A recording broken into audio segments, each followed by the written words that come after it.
البدع والأهواء، أهل البدع العقائدية وأهل البدع السياسية. نقول بيننا وبينكم السلف، بيننا وبينكم الكتب، كان فيقول البدع بيننا وبينكم. Bismillahirrahmanirrahim. Qala al-Imam an-Nawawi rahimahullahu taala al-haditsul awal an Jabir radhiyallahu anhu, Jabir bin Abdullah Abu Abdullah radhiyallahu anhu, anna Rasulullah sallallahu alaihi wasallam qala ittaqul zulm fa inna zulma zulumatun yaumal qiyamah. Takutlah oleh kalian kezaliman, yaitu takutlah kalian kepada kezaliman, yaitu jangan kalian berbuat zalim. Ittaqu artinya adalah menghindar atau melindungi diri. Lindungilah diri kalian dari kezaliman, karena sesungguhnya kezaliman itu mendatangkan kegelapan di hari kiamat. Iya, karena az-zulm, kezaliman, dia adalah dari zulmah, yaitu kegelapan. Dia akan mendatangkan kegelapan. Maka dari sini kita tahu faedah yang pertama adalah kezaliman itu adalah haram. Maka Rasulullah menyuruh untuk kita menghindar dari kezaliman, meletakkan sesuatu bukan pada tempatnya. Ini menunjukkan bahwasanya agama ini datang untuk menegakkan keadilan. Qa'iman bil qist, innallaha ya'muru bil adli wal ihsan. Sesungguhnya Allah memerintahkan untuk berbuat keadilan dan kebaikan. Dan seterusnya, dalil-dalil yang banyak. Agama ini didatangkan agar apa? Manusia itu betul-betul tepat di atas keadilan. Dan bukanlah keadilan itu semua manusia disikapi dengan sama rata sama rasa, bukan, tetapi semuanya diletakkan pada tempatnya. Kalau dikatakan keadilan itu sama rata sama rasa, maka orang-orang yang mengucapkan itu dia sendiri yang akan pertama kali menentang keadilan itu sendiri. Kenapa? Dia sendiri tidak akan adil pada anaknya. Yang besar dikasih uang 1000, yang kecil dikasih 100. Oh, ini nggak adil namanya. Kalau keadilan adalah sama rata sama rasa. Istri yang gemuk dikasih baju yang kecil. Kenapa? Istri yang kedua kecil, dah kita samakan. Oh, ini nggak adil namanya. Iya. Makanya yang namanya keadilan adalah meletakkan semua sesuai dengan tempatnya. Yang besar karena keperluannya besar, dia dikasih uang yang besar. Yang kecil dikasih uang yang kecil. Demikian pula apa? Keadilan itu ma'ruf. Bahkan orang-orang yang meneriakkan keadilan mereka sendiri tahu tidak semua orang layak masuk ke istana. Ada yang layak di istana, ada yang layak untuk menjadi banduan. Tidak semua sama. Maka orang yang baik diletakkan di tempat-tempat yang baik, orang yang jahat diletakkan di tempat yang jelek. Orang yang baik mendapatkan pemuliaan, orang yang jahat mendapatkan hukuman. Itulah baru yang namanya keadilan. Tidak seperti keadilan yang dikatakan oleh orang-orang liberalis itu, keadilan yang total yang justru mereka sendiri yang menentang keadilan. Tayyib. Berarti dari hadis ini kita mendapatkan faedah juga bahwasanya sebab datangnya kegelapan hati adalah kezaliman. Semakin orang zalim, maka semakin dia tidak mendapatkan hidayah. Innallaha la yahdil qaumadz zalimin. Sesungguhnya Allah tidak memberikan petunjuk kepada kaum yang zalim. Berarti dari hadis ini kita mendapatkan faedah bahwasanya keadilan itu adalah sebab datangnya hidayah. Semakin orang itu adil, semakin dia berbuat baik, maka semakin cerah hati dia dan semakin bersinar mata hati dia, sehingga semakin banyak hidayah yang masuk. Makanya para ulama mengatakan apa? Sebab seseorang itu hafalannya semakin kuat, pemahamannya semakin bagus adalah kalau dia itu menjauh dari kezaliman-kezaliman, menjauh dari maksiat, karena maksiat adalah kezaliman. Tayyib. Dan dari hadis ini kita mendapatkan faedah bahwasanya kegelapan itu ada dua macam dengan dalil-dalil yang lain, yaitu kegelapan di dunia, yaitu kegelapan hati karena kezaliman tadi. Yang kedua adalah kegelapan di akhirat nanti, kegelapan yang betul-betul bersifat hissiyah. Dan banyak disebutkan oleh Syekhul Islam Ibnu Taimiyah bahwasanya sesuatu yang maknawi di dunia, di akhirat nanti akan betul-betul menjadi sesuatu yang hissi. Seperti ini, kezaliman itu menyebabkan gelapnya hati. Di akhirat betul-betul orangnya akan mengalami kegelapan. Orang yang beriman akan mendapatkan cahaya di dunia, yaitu cahaya ilmu, cahaya hidayah. Dan di akhirat betul-betul mereka akan mendapatkan cahaya ketika matahari dan bulan itu sudah dimasukkan ke dalam neraka. Betul-betul padang mahsyar itu gelap. Maka ketika itulah terjadi pembagian cahaya. Orang mukmin mendapatkan cahaya yang besar sesuai dengan keimanannya. orang munafik, maka mereka mendapatkan cahaya karena dohir imannya kemudian mati, cahayanya itu padam. Sementara orang kafir betul-betul mereka itu berada di dalam kegelapan, di atas kegelapan. Kegelapan yang bertumpuk-tumpuk. Kenapa? Karena kezaliman mereka adalah kegelapan yang total. Wal kafiruna humudz zalimun. Orang kafir itu, mereka itulah orang yang zalim. Maka mereka mendapatkan kegelapan total tanpa adanya cahaya. Berarti dari hadis ini kita mendapatkan faedah, kalau kita ingin mendapatkan cahaya yang besar di hari kiamat nanti, hendaknya kita banyak-banyak berbuat adil. Adil kepada Allah, adil kepada para hamba, adil kepada diri kita sendiri, adil kepada binatang. Tidak boleh kita mendolimi binatang, dan seterusnya, agar cahaya kita semakin terang, agar kita semakin mudah di dalam melangkah. Karena nanti sebagaimana dalam hadis yang sahih, di atas sirat yang di atas jahanam itu kita akan melangkah, dan di situ ada cahaya bagi orang yang beriman. Padahal jembatannya itu adalah lebih nipis daripada pedang, dan lebih nipis daripada rambut, dan lebih tajam daripada pedang. Kalau kita tidak memiliki cahaya, akan semakin sulit untuk kita melangkah. Na'udzubillah. Maka semakin besar cahaya, maka semakin bagus. Semakin terang cahaya, semakin menguntungkan. Caranya bagaimana? Kita menjauh dari kezaliman sejauh-jauhnya. Dan tidak mungkin dari kita itu akan selamat dari berbuat zalim. Innakum tukhti'una bil-laili wan-nahar. Kalian itu banyak melakukan kesalahan di siang dan malam. Tapi jangan lupa Allah Ta'ala berfirman, wa ana aghfiru dzunuba jami'a. Tapi aku mau mengampuni dosa semuanya. Berarti apa yang harus dilakukan? Fastaghfiruni aghfir lakum. Mohonlah ampun kepadaku, niscaya aku akan mengampuni kalian. Maka kita banyak-banyak istighfar, banyak-banyak menghapus dosa-dosa kezaliman kita dengan mohon ampun pada Allah, agar cahaya pun menjadi semakin terang. Ini nasihat pertama di dalam hadis ini. Yang kedua, wattaqus syuhha fa inna syuhha ahlaka man kana qablakum. Dan hindarilah oleh kalian asyuh. Dia adalah al-bukhl asyadid atau syiddatul bukhl, yaitu sifat pelit, sifat kedekut yang amat sangat. Ini namanya syuh. Sifat pelit ini adalah manusia banyak mengalami itu, tetapi disuruh untuk apa? Melatih diri untuk menjadi orang yang dermawan. Allah Ta'ala telah berfirman, wa may yuqa syuhha nafsihi fa ulaika humul muflihun. Barang siapa dilindungi dari sifat bakhil, sifat pelit, sifat kedekut dirinya sendiri, maka mereka itulah orang-orang yang beruntung. Dan tidak ada gunanya kita bersikap pelit, sementara apa? Allah Ta'ala tidak akan mengurangi uang yang kita sedekahkan. Rasulullah SAW bersabda, apa itu? Mana qasat sedekatun min mal. Sedekah itu tidak akan mengurangi harta. Dan Allah Ta'ala telah berfirman, wa ma anfaqtum min syai'in fahuwa yukhlifu wa huwa khairur raziqin. Apapun yang kalian infakkan, maka Allah yang akan menggantinya, dan Allah adalah sebaik-baik pemberi rizki.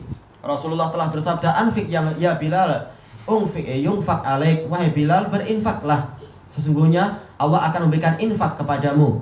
Allah Ta'ala telah berfirman dalam hadis qudsi, ya bena Adam anfik unfik alaik. Wahai ibnu Adam, berinfaklah, niscaya aku akan berinfak kepada kalian. Tayyib. Kemudian disebutkan oleh Rasulullah SAW di sini, fa inna syuha ahlaka man kana qablakum. Karena sifat pelit itulah yang membinasakan orang-orang sebelum kalian, yaitu orang-orang Bani Israel. Bani Israel memang terkenal, mereka adalah orang-orang yang pelit. Mereka sangat susah untuk disuruh membantu agama Allah Ta'ala. Manakala mereka susah membantu agama Allah, maka mereka pun dipersusah oleh Allah Ta'ala. Ibadahnya dipersulit, karena mereka yang bersikap keras dan pelit kepada Allah Ta'ala. Akibatnya datang syariat berikutnya yang menyusahkan. Kalau bajunya kena najis, tidak boleh dicuci, tapi harus digunting atau dipotong. Nah, ini rugi sendiri mereka.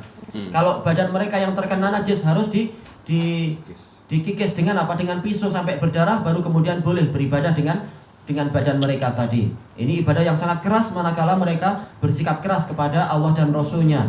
Berapa banyak Rasul yang dibunuh, berapa banyak ayat-ayat yang dirubah-rubah. Akibatnya Nabi yang berikutnya datang membawa syariat yang lebih keras. Kalau mereka taat, mereka dimaafkan. Kalau mereka tidak taat, maka mereka akan dibinasakan. Sebabnya apa? Asyuh, yaitu sifat bakhil, sifat kedekut. Berarti dari hadis ini kita mendapatkan faedah betapa beruntungnya orang-orang yang dermawan.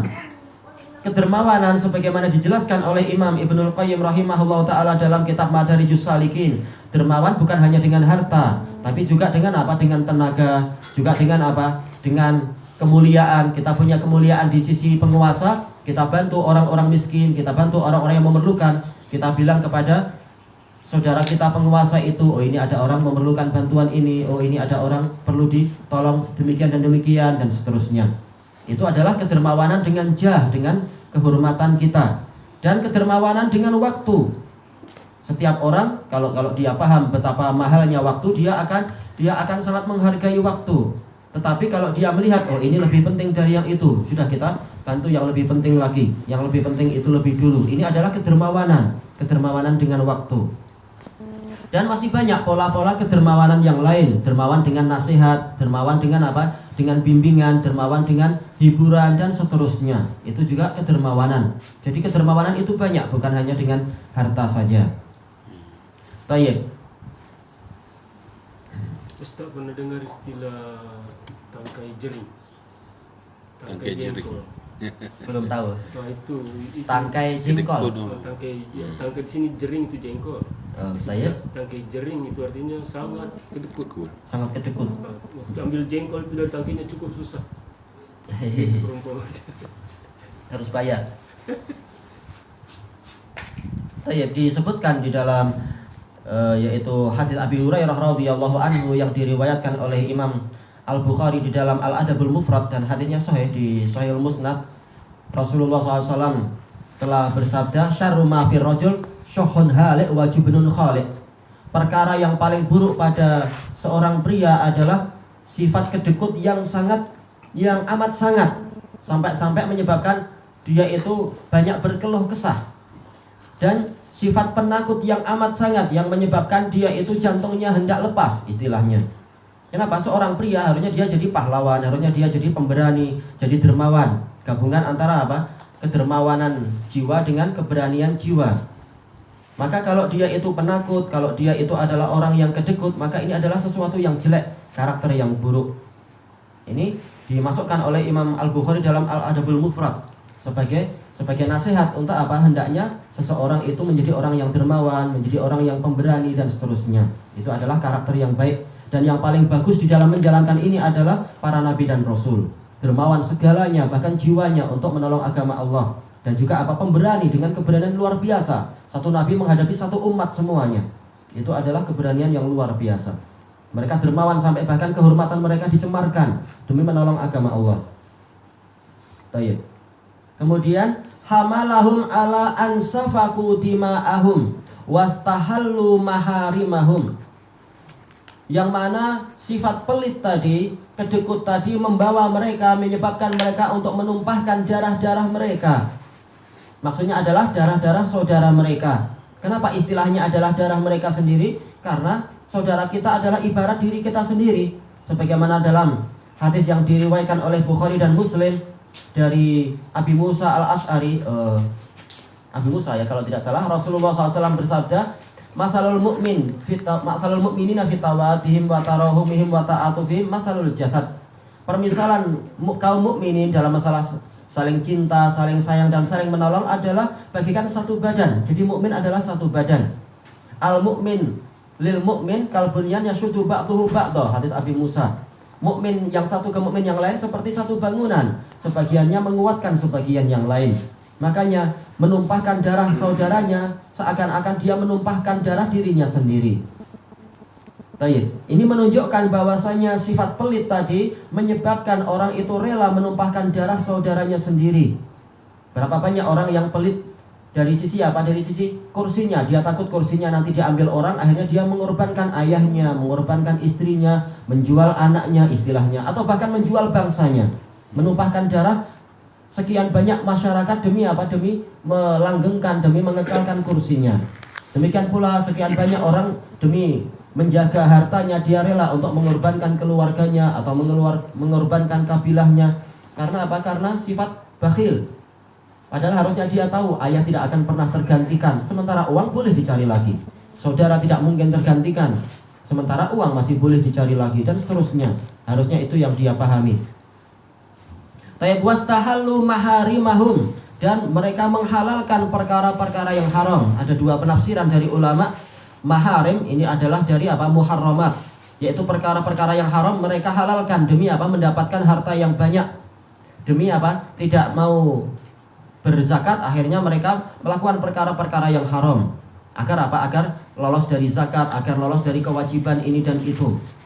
Atau maharim ini adalah dari mahramah, yaitu para muhrim, yaitu rela mengorbankan ibunya atau mengorbankan istrinya atau mengorbankan anak gadisnya demi mendapatkan harta atau demi menyelamatkan harta dia dan seterusnya.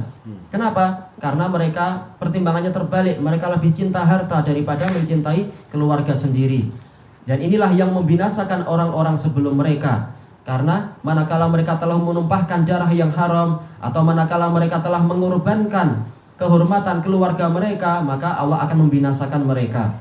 Karena ma'ruf di dalam hadis yang sahih, hadis Uqbah bin Amir, Rasulullah SAW mengatakan apa? Ma min dzambin ajdaru an yu'ajjilallahu alaihi uqubatahu ma'a ma yadakhiru lahu min uqubah yaumal qiyamah min qati'atir rahim wa baghin wa qati'atir rahim. Yaitu tidak ada dosa yang Allah Ta'ala akan menyegerakan hukumannya di dunia di samping dengan hukuman yang Allah Ta'ala simpan untuk pelakunya di hari kiamat. Seperti apa? Kecuali dua dosa ini, yaitu bagi kedzaliman pada orang lain dan qati'atir rahim, memutuskan silaturahim.